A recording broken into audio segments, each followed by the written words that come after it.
मसीहा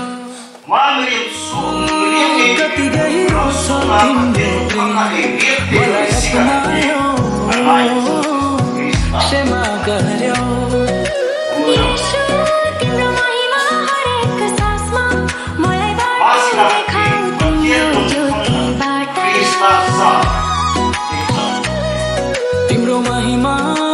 कहिल्यै नघटोस् तिमीले मेरो जीवन परिवर्तन गरे